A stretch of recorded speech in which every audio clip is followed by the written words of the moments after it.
RPI महिला पदाधिकारी यांच्या घरी पोस्टाने अश्लील शब्दात अनोळखीकडून पत्र पाठवित बदनामी, पोलीस अधीक्षकांना निवेदन। याबाबत अधिकृत अशी की गेल्या अनेक वर्षापासून नयना दामोदर या आरपीआयच्या जिल्हाध्यक्ष असून गेल्या अनेक वर्षापासून या ठिकाणी धुळे शहरात रमाई जयंती, महामानव डॉक्टर बाबासाहेब आंबेडकर जयंती, विविध सण उत्सव मोठ्या उत्साहात पार पडत असतात। भारतरत्न डॉक्टर बाबासाहेब आंबेडकर यांची जयंती देखील मोठ्या उत्साहात पार पडत असतात। गेल्या अनेक वर्षापासून या ठिकाणी रमाईच्या लेकी भीमाच्या वाघिणी हा उपक्रम 8 ते 9 वर्षापासून राबवित आहेत, परंतु काही अज्ञात अनोळखी व्यक्तीकडून या ठिकाणी आरपीआय जिल्हाध्यक्ष नयनाताई दामोदर यांच्या नावाने पोस्टाने पत्र पाठवित त्यांची बदनामी, त्यांच्यासोबत असलेल्या पदाधिकाऱ्यांची बदनामी करण्यात येत असल्याचं या ठिकाणी या पत्रातून नमूद करण्यात आले असल्याचं या ठिकाणी जिल्हाध्यक्ष आरपीआय नयनाताई दामोदर व दक्ष पत्रकार संघाचे अध्यक्ष नागसेन बागुल यांनी आपली प्रतिक्रियेतून व्यक्त केले। तर या संदर्भात पोलीस अधीक्षकांना निवेदन दिले असून सदर निवेदनात म्हटले आहे की संबंधित पाकिटावर हस्ताक्षराने लिहिलेले असून या लिहिलेल्या व्यक्तीचा तपास करून त्याच्यावर कठोरात कठोर कारवाई करण्यात यावी, अन्यथा तीव्र आंदोलन छेडले जाईल व होणाऱ्या परिणामास प्रशासन जबाबदार राहील असा देखील इशारा या ठिकाणी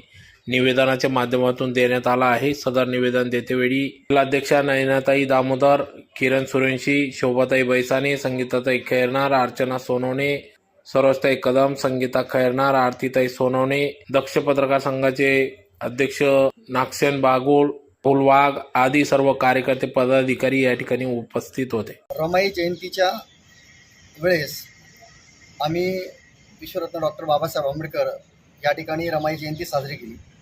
त्याच्यामध्ये आरपीआय जिल्हाध्यक्ष माननीय नयनाताई दामोदर त्यांच्या अध्यक्षतेखाली आणि संपूर्ण धुळे शहरातल्या त्यांच्या संघाकडून, त्याच्यानंतर त्यांच्या पक्षाकडून ज्या महिला होत्या, अनेक पक्षातल्या त्या महिलांनी या ठिकाणी एकत्र मिळून कार्यक्रम केला। कार्यक्रम केल्यानंतर काही 8-10 दिवसानंतर एक हे पत्र आलेलं आहे। याच्यामध्ये या पत्रामध्ये असं लिहिलं आहे, रमाईच्या लेकी भीम्याच्या वाघिणी, आणि त्याच्यामध्ये जे काही मजकूर टाकलेला आहे तो मजकूर वेगळ्या पद्धतीने आहे। रमाई जयंतीच्या निमित्ताने धुळे शहरातील काही विशिष्ट ऑब्लिक करून घाणेरडा शब्द या ठिकाणी वापरला गेलेला आहे। धुळे शहरातील लोकांना काही माहीतच नाही असं समजतात, म्हणजे हे रमाईच्या लेकींना उद्देशून या ठिकाणी पत्रामध्ये लिहिलं आहे। विचित्र पद्धतीचं लिखाण या ठिकाणी केलं गेलेलं आहे।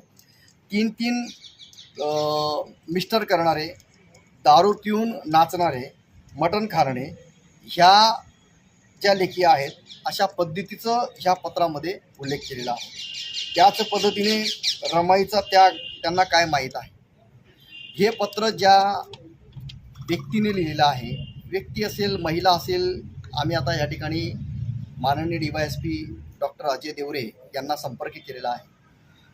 ज्याने पत्र लिहिलेलं आहे त्या पत्राच्या अगोदर त्याने स्वतःच्या हस्ताक्षरामध्ये ते या ठिकाणी टिप्पणी केलेली आहे, तर त्या टिप्पणीच्या आधारावर त्याच्यावर गुन्हा दाखल करण्यात यावा।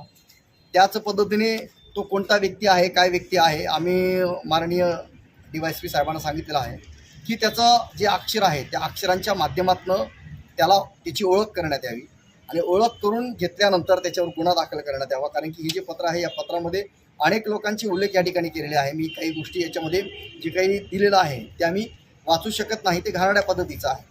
आता ज्याने हे पत्र लिहिलेलं असेल तो चांगला असेल असं वाटतं आता आम्हाला, कारण की आम्ही त्याला वाईट म्हणत नाही।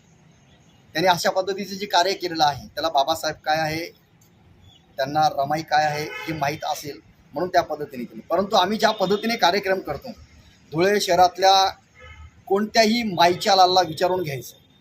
मी स्वतः दक्ष पत्रकार संघ बापू बागुल अध्यक्ष असून गेल्या 26 वर्षापासून विश्वरत्न डॉक्टर बाबासाहेब आंबेडकरांची जयंती साजरी करतो, पण कोणत्याही व्यक्तीकडनं आम्ही पैसे घेत नाही। आमचा जो मित्रपरिवार आहे मग तो मित्रपरिवार अधिकारी असेल, आमच्या जवळची व्यक्ती असतील की ज्याच्याकडे हक्काने जाऊन आम्ही त्याच्या खिशातनं पैसे घेतो, तो आमचा मित्रपरिवार। ही जयंती आम्ही मनवतो कोणत्याही दलालाकडनं, कोणत्याही हरामखोराकडनं किंवा ज्याने स्वतःच्या आया बहिणी विकलेल्या असतील अशा कुठल्याही व्यक्तीकडनं आम्ही पैसे घेत नाही, घेणार नाही आणि जयंती असेल कोणती ती मनवणार नाही, हे आमचं ह्या ठिकाणी म्हणणं आहे। दुसरी गोष्ट त्यांनी ज्या पद्धतीने वक्तव्य केलेलं आहे, आम्ही काय करतो, कसे पैसे आणतो, त्यांनी त्या ठिकाणी सिद्ध करावं. जर त्यांनी सिद्ध केलं नाही, आम्ही प्रशासनाला सांगितलेलं आहे, तुम्हाला सापडला तर चांगली गोष्ट आहे. जर तो आम्हाला सापडला 1001% 302 होईल. याच्यामध्ये तो जर कोणी असेल, कोणताही धुळे शहरातला तो चांगला व्यक्ती असेल किंवा गुंड व्यक्ती असेल किंवा त्याच्यावर कोणत्याही व्यक्तीचा हात असेल, त्या ठिकाणी मी स्वतः वैयक्तिक सांगतो 302चा गुन्हा मी माझ्या अंगावर घेईल आणि तो व्यक्ती जर सापडला तर त्याचा मी कार्यक्रम लावेल. जय हिंद, जय महाराष्ट्र. बापू वागुल, दक्ष पत्रकार संघ. आम्ही गेल्या 7 ते 8 वर्षापासून माता रमाईच्या लेकी भीमाच्या वाघिणी हा कार्यक्रम राबवत असतो. पण यावर्षी कोणीतरी नालायकाने असं अश्लील शब्दात हे लेटर माझ्या नावाने पोस्टद्वारे आलेलं आहे. तर त्याचमुळे आज आम्ही डेप्युटी साहेबांना भेटण्यास आलो आणि ते लेटर दिलं आहे. आम्हाला एकच सांगणं आहे, डेप्युटी साहेब लवकरात लवकर चौकशी व्हावी ह्या बातीची, त्याला लवकरात लवकर अटक करावं, हीच आमच्या सगळ्या महिलांची मागणी आहे. जर का त्याच्यावर कारवाई झाली नाही, प्रशासनाने त्याच्यावर कारवाई केली नाही, तर आमचा आरपीआय तर्फे आम्ही सगळ्या महिला आम्ही आमच्या हातात ॲक्शन घेऊ व त्याचं काय करायचं आहे मग ते आम्ही बघू. परिणामाला प्रशासन जबाबदार राहील. जय हिंद.